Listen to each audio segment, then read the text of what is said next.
Bonjour à tous, c'est Nicolas, bienvenue sur la chaîne Autonomo. Aujourd'hui, on va parler d'un produit de la marque Freehand, le Motion Sensor Pro.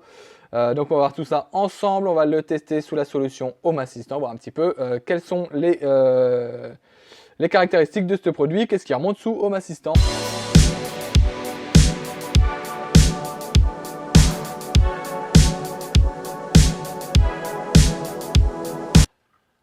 Alors au niveau du packaging, on y retrouve vis et chevilles de fixation, hein, comme d'habitude. On y retrouve des petites vis ici qui vont nous permettre de pouvoir fixer ce petit module là, on va regarder juste après.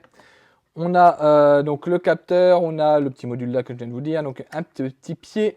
On n'a pas de notice d'utilisation, on a ici un petit QR code que vous pourrez venir scanner pour pouvoir télécharger et puis visualiser la notice d'utilisation du produit.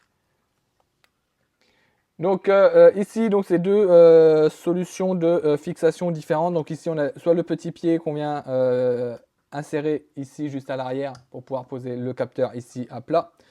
Ou sinon, on a cette solution-là qui vient à l'arrière ici, où on a différents angles ici qui vont nous permettre de pouvoir fixer le capteur comme on le souhaite.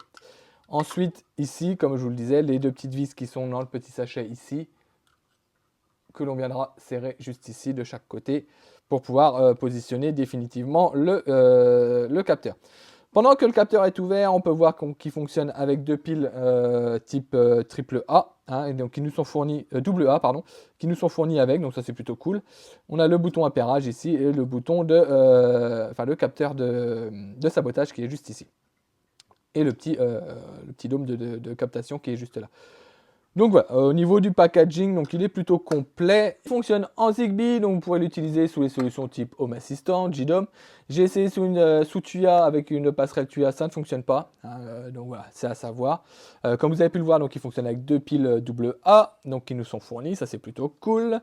L'autonomie elle est donnée pour 3 ans, mais bon voilà, avec un rapport de passage toutes les 2 minutes, donc ça c'est la donnée constructeur. Mais voilà, tout va dépendre de du nombre de passages et du nombre de fois que le capteur va capter une présence, enfin une détection de mouvement. Il est classé IP30, hein, donc il ne fonctionnera qu'à l'intérieur, hein, on ne pourra pas l'utiliser à l'extérieur sous la pluie. Et une plage de fonctionnement donc de 0 à 50 degrés, donc voilà, ça c'est du standard, j'ai envie de dire. Au niveau des dimensions, par contre, au niveau des dimensions, il est quand même assez imposant ce capteur de présence, de mouvement. Il fait donc 70 mm par 70 mm, il est carré, et par 21 mm d'épaisseur.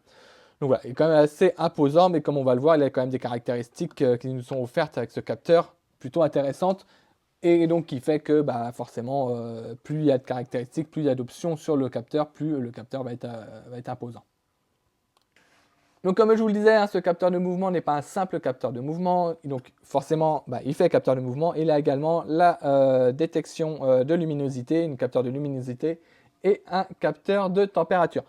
Donc voilà, un capteur plutôt complet, hein, 3 en 1, donc forcément sans faire ressentir par rapport à la dimension. Ici, on se retrouve sous Home Assistant, donc sous Zigbee to MQTT. Donc, on a différents capteurs qui remontent, donc en l'occurrence 4 capteurs.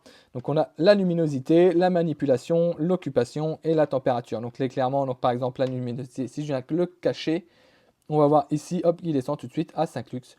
Comme quoi, il ne détecte plus de luminosité, de lumière. On a la manipulation, donc si je viens l'ouvrir, on a tout de suite ici le capteur qui vient hop, se mettre en manipulation détectée.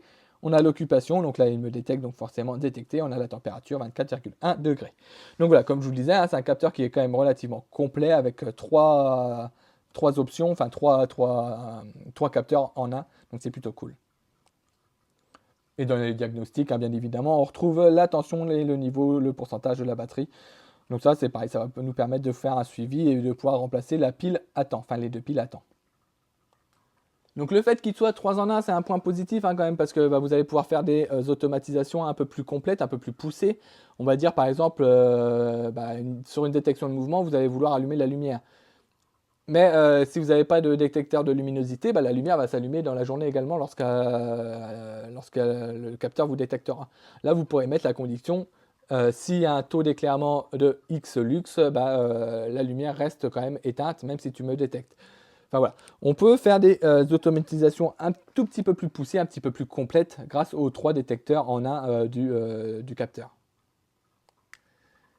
Donc voilà pour le capteur de mouvement, le Motion Sensor Pro de la marque Freehand. Donc un capteur de mouvement plus, hein, comme vous avez pu le voir, avec des options plutôt intéressantes et des fonctionnalités très intéressantes. Donc voilà, une vidéo qui est relativement courte. Hein. Bon voilà, ça reste quand même un détecteur de mouvement, même s'il a des options intéressantes et des fonctions supplémentaires par rapport à un simple détecteur de mouvement. Donc voilà, si vous avez des questions, n'hésitez pas à les poser en commentaire sous la vidéo ou sur le groupe Facebook. On se fera un plaisir de répondre. Et puis moi, je vous dis à bientôt pour une prochaine découverte de produits. Ciao!